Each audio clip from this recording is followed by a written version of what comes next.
اعوذ باللہ من الشیطان الرجیم بسم اللہ الرحمن الرحیم۔ نالج فیکٹری کے معزز دوستو، السلام علیکم۔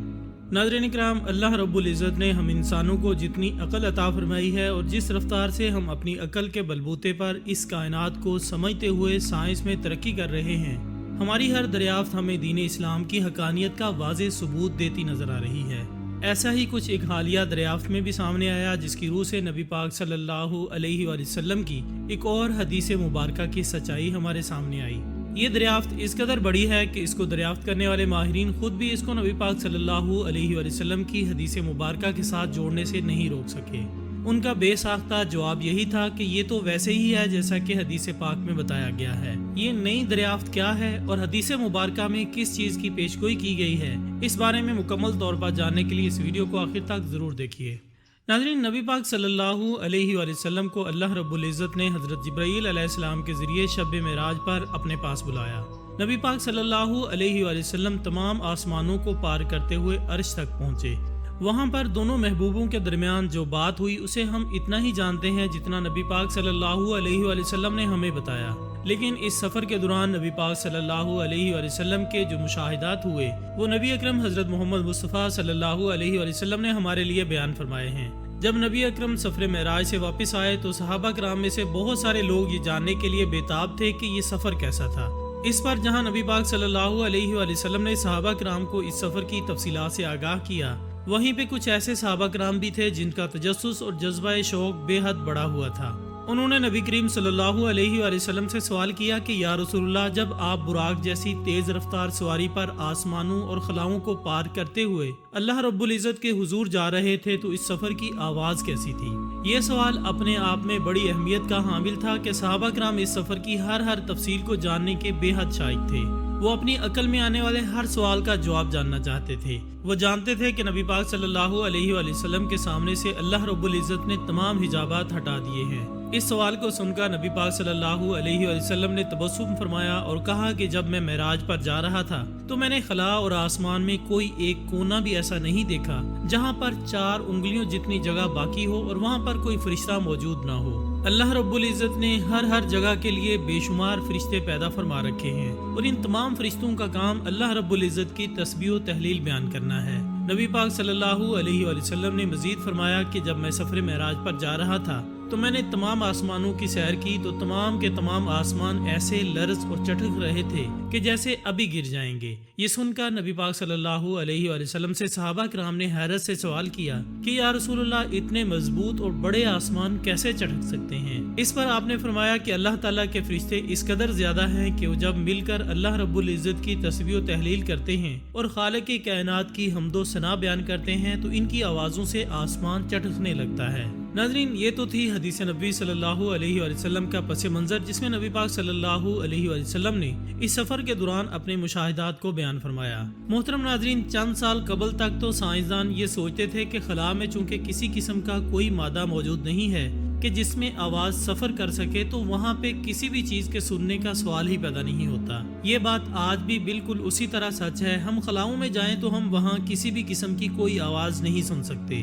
اس کی وجہ یہی ہے کہ چونکہ خلا میں کسی بھی قسم کا کوئی مادہ موجود نہیں ہے جس سے آواز گزر سکے تو پھر وہاں کسی آواز کا سننا ناممکن ہے۔ البتہ سائنسدان اس بارے میں جاننے کے لیے بے حد پرشوق تھے کہ اگر خلا میں آواز سنائی دے سکتی تو آواز کیسی ہوتی۔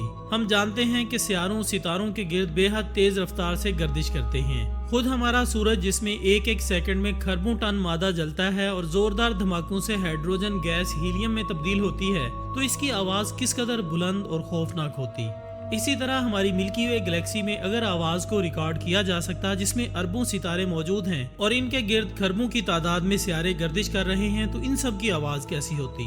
اس مقصد کے لیے سائنسدانوں نے تحقیق شروع کی اور ہم جتنے بھی ستاروں اور سیاروں کو جانتے ہیں ان سب کی فریکوینسیز کا بغور مشاہدہ کیا گیا۔ پھر ایک مخصوص کمپیوٹر پروگرام کے ذریعے ان فریکوینسیز کو اس طرح سے ڈھالا گیا کہ ہمیں دکھائی دی جانے والی فریکوینسیز جس میں ستارے اپنے مادے کو انرجی اور روشنی میں تبدیل کر رہے تھے اس کو آواز میں کنورٹ کیا جا سکے۔ یوں پھر سائنسدان خلا کی آواز کو ریکارڈ کرنے میں کامیاب ہو گئے۔ آئیے ہم آپ کو سائنسدانوں کے ریکارڈ کردہ خلا کی آواز سناتے ہیں۔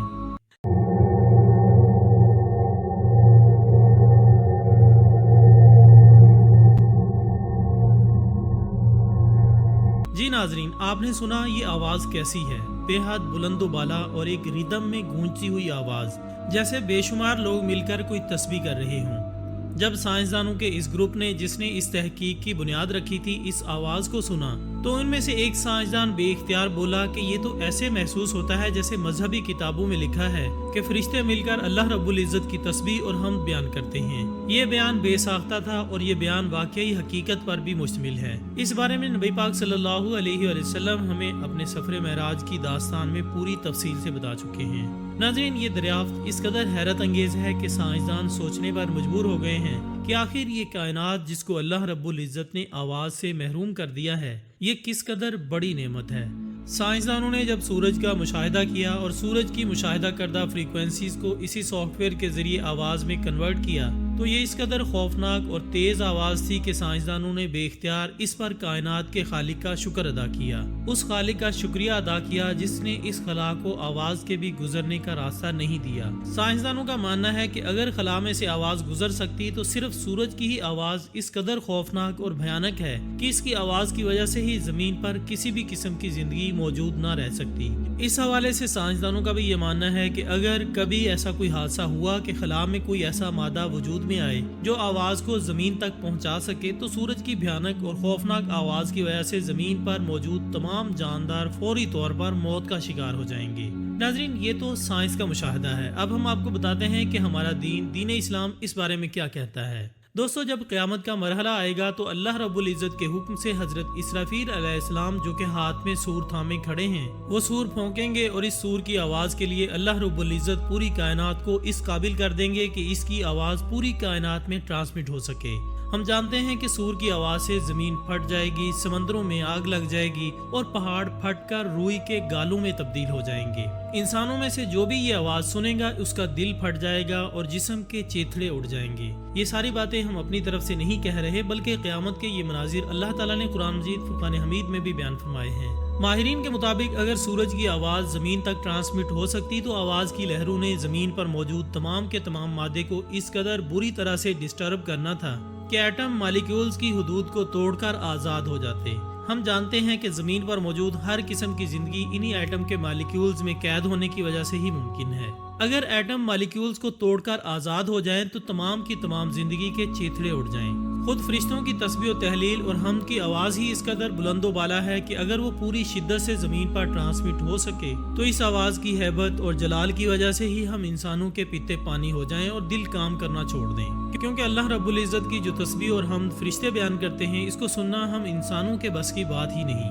اس سے ثابت ہوتا ہے کہ یہ کائنات خود بخود وجود میں نہیں آئی، بلکہ اس کو بنانے والا خالق و مالک موجود ہے۔